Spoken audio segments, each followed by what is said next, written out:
This is Shawn Farris, screencast for MGD2 Week 2 Milestones. This week had three major features: the validation testing of the tutorial level, level 1-1 layout, and the main menu setup so that way the leaderboard could save times to the individual devices. The validation testing was done with three individuals. One was a previous player, one was a completely new player, and the third was my wife, who's familiar with the project but hasn't played any of the builds. The information for their feedback was recorded in the news item MGD2 Week 2 Tutorial Level Validation Testing. There's a document in there that has the links to the YouTube and my brief notes on each of their feedbacks.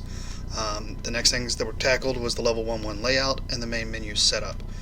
With the main menu, the game is now capable of saving times, as exampled here in the completely empty leaderboard. I'll show you the scripts for how this works. Within the leaderboard, there's a save data and a load data. When the initial file loads, it does load data, and then if it can't find an existing set of speeds, it will create a new one using a binary writer. The reason for doing a binary writer is that way the players can't intercept this data before it leaves the device once they start doing saves to a network or to a server, so they can't edit their times and basically cheat the system. So it does a serialization of the class, saves it to the common persistence data path that Unity uses. This is a valid path for both PC and Android and iPhone. The only path that's not valid for would be for web. So once it's done loading the initial data, if it doesn't find one, it'll just set all the values to 0. Then it does a save, which writes this file to the device. And that is the basic concept of the backbone. Here's the information on how it fills out the GUI, which isn't terribly complicated. I had to write 3 new scripts for this week too that were fairly simple. Level 1-1 involves boxes that can be pushed into the water, and because that, I wanted to turn off their gravity, set their velocity, and then it has a simple move to that'll walk them to a specific position in the water. It also has floating boxes, which these water boxes transition into. It basically just checks if Pixie's close to it, so that way Pixie can stand on it and the box will start to descend because of her weight, but once she moves it'll float back to the position. This gives the effect that the box is floating in the water, or the boxes that the tutorial wizard lifts in the mid portion of the level are actually kind of hovering, and once Pixie adds weight they drop a little, but once she leaves them they return to their previous position. And we also have a new kind of door in the game. This is a door that holds a box in the ceiling, and once the trigger is pushed for it, the button, it'll drop the box, and that allows Pixie to push a new box through, and I'll show you that when we get to the level 1-1 testing. Just quickly, I wanted to show in the tutorial level,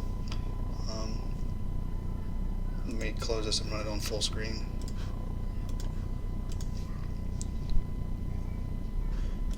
In the tutorial level, I've changed the tutorial wizard's text at the top to be able to use 2 lines and to be squished inside the area that the instructor Becker had suggested, so that way Pixie's unit icons can appear on the left and the death counter can appear on the right.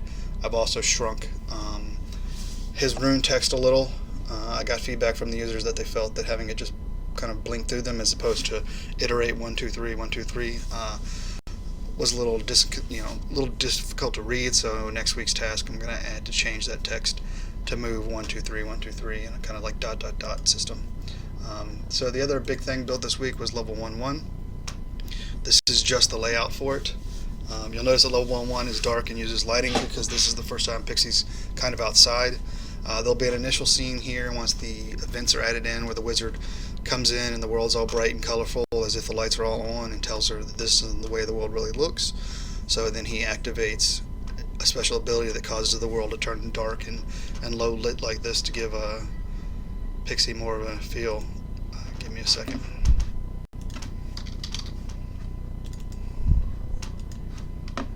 The canvas and guides aren't turned on for this level, so we'll turn them on now.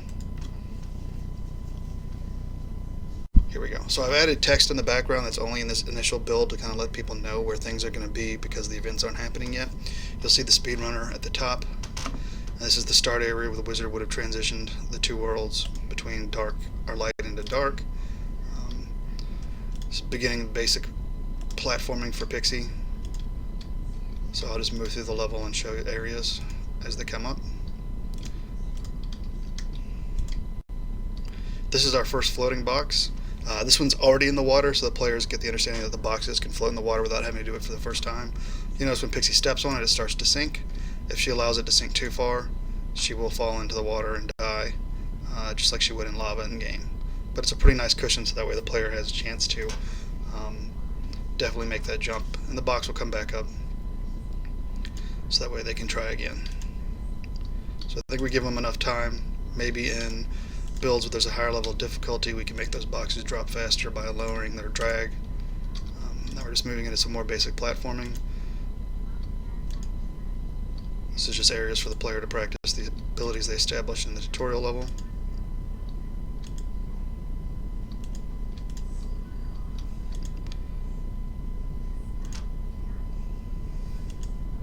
This is the area where there's no ceiling, so Pixie wouldn't be able to flip to the ceiling, and there would ordinarily be no ground.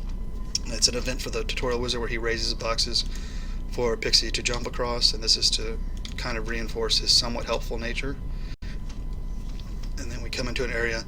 This area is fairly linear, but it's going to be the main part of the level where the enemies populate, so that way Pixie has to fight in this area. And ooh, I killed myself.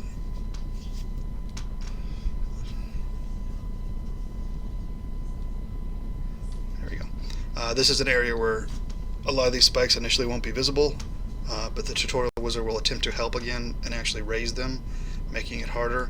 But I wanted to go ahead and have them in the initial build, so that way I and the users could test the difficulty of this level of how to be once the wizard causes it to be more difficult. It is probably the most challenging part of the level, which is fine. I can get through it for the most part without dying. So now we come into the part of the area that would be considered a push box puzzle. This is the first chance that the players get to push the boxes into the water themselves, and as you see, once they hit the water, they'll float to kind of a central location where Pixie can jump on them. Next is a button switch that is close enough that the user can see it on the same screen. They'll probably be curious what they can do with it. They'll see a box up here that's kind of locked behind a door, so we'll flip gravity, it hits that button, flip gravity back down, and the box will come down. This will allow us to push this box into the water. It'll float towards the center, and Pixie can jump on it, and then we get to the end. And it's the end of the level. So that was level 1-1 layout. I showed you that. I also showed you the leaderboard and how it works, and the validation testing has been uploaded to the site. Instructor Becker had a lot of feedback on the tutorial level, as well as a lot of feedback I got from the users. Next week's task, including adding the events to level 1-1. In that process, I'll add some of the background clutter, so that way it looks more like a fleshed out level. I'll also be adding a new task that'll involve making the updates to the tutorial level based off of the feedback I got over the last 2 weeks. Thank you.